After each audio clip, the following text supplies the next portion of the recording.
got a fun video today as we are replacing the non-existent CV axle.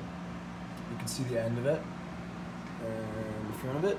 As you can see on this side, the CV axle's there. This one broke when I was off-roading last time.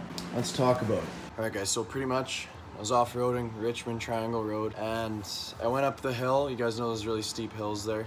Dodge didn't make it all the way, so I was spinning forwards while I went backwards, and I know that's a common way to break CVs. So I pretty much snapped it clean, like this side, snapped it clean off. I didn't know it was the CV axle, and I didn't know it broke right away until I went and I thought I was in four-wheel drive, and I went into the sand pit in rear wheel and just dug a hole. And then I got stuck, so Dawson had to pull me out, and we have a bunch of recovery stuff, so it wasn't that bad. Yeah, I mean, it broke. I didn't know what it was until I got home from Richmond, so I drove like 45 minutes with this terrible grinding noise. So once I figured out what it was, I just pulled it off. I yanked it off just from the boot so that each side piece of the CV is still in my truck. That way I could still drive it, because it happened last weekend, so it's been a week. And I've been driving it every day and it's been fine. Obviously it's just for four-wheel drive, so it's not that big of a deal. But today we got the new one, heavy duty version. So let's see what the difference is. So here they are. They are the same, I believe. This one looks a bit longer, but I believe they line up. This looks thicker here too. In the middle, just beefier. Like these are way better. Like, do you see how squishy that is? These ones like barely squish. Like, there's a big difference in that. The rubber, this one's probably gonna have more coverage. Like you can see, this one's right there. This one comes out that extra bit. So let's start taking this guy apart. We gotta jack her up and send her. Okay guys, so I got this side off really easy. I just used my big gun here. I think it's a 35, but I have a 36. That's all I got. Throw on there, pop that off. That's this side out. Now, this side was a pain. I didn't even bother recording because it's taking so long. So, that side, somebody on the Ram chat, you can see it's a bit rusty, I'm gonna clean it up, but somebody on the Ram chat said, use a ratchet strap, and then crank that ratchet strap. What I did was I hooked it here, and wrapped it around and hooked it to itself, and then cranked it. So that way when I would hit it, it wouldn't wiggle, and it had the tension. So I did that, a few hits, and it popped off. So guys, if your CV is stuck, ratchet strap and some lube, you're mint. Like, that was super easy after that. I'm so happy right now. That was taking forever. We finally got it off. But look at the difference in these guys. If you want to talk about heavy duty, oh, look at the difference. That guy there, big bulkster here. This guy's gonna be so much better. So finally got the axle in, and she's in there minty like. Of course, it's the heavy duty one, like I've said a million times. It's done good so far. It's been a few days, I've been driving it. Nothing loose over there. Now this one seems to be looking like the heavy duty one as well. I haven't, like, this is harder plastic. I haven't replaced this one, but it looks like that's what the old owner did, was heavy duty on the driver's side. So yeah, I mean, it should be good now. Got the four-wheel drive back. It's the only broken part so far. We're gonna be taking the rack off.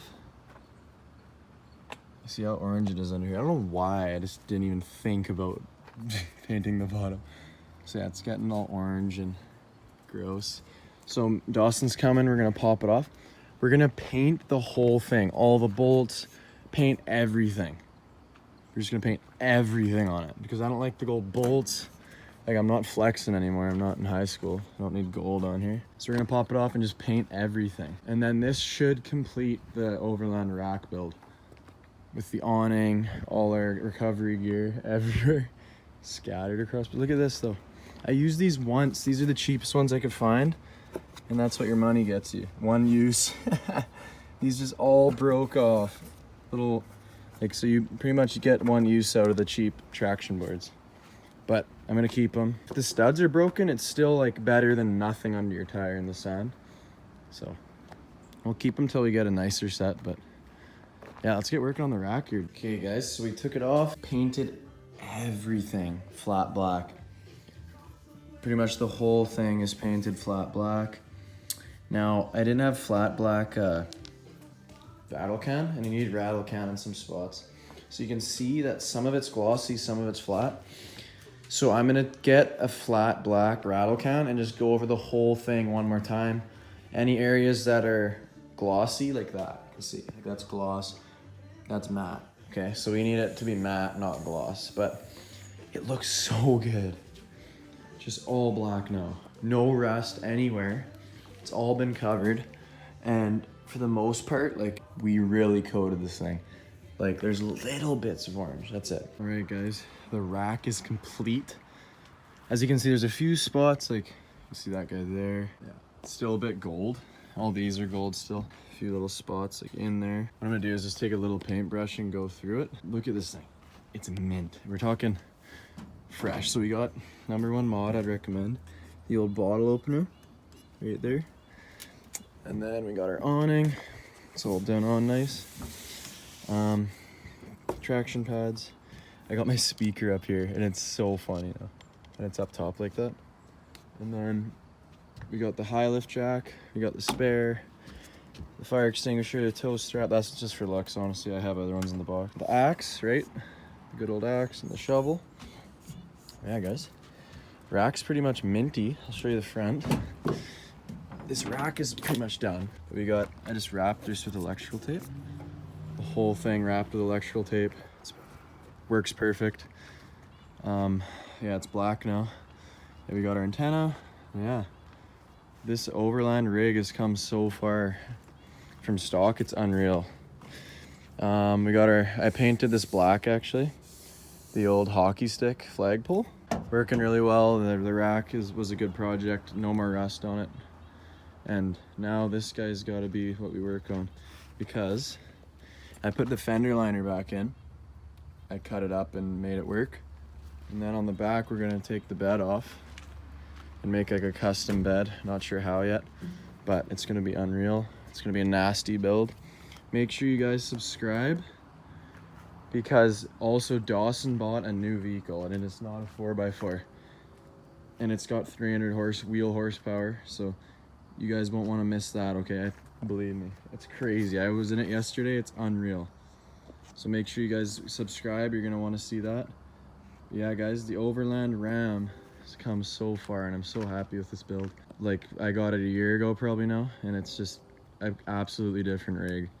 Like, you would not recognize it. And everything I did was rather cheap, so that's the cool part as well. But yeah, so the new tailgate's rusty there. I'm gonna have to do something about that, but it's looking unreal. This is for the Ranger.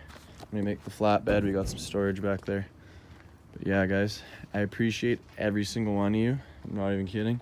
If you got any questions, let us know in the comments or Instagram. Try to respond as best we can. Make sure you hit that sub button though, guys. It really means a lot. Thank you, guys. See you later. Peace.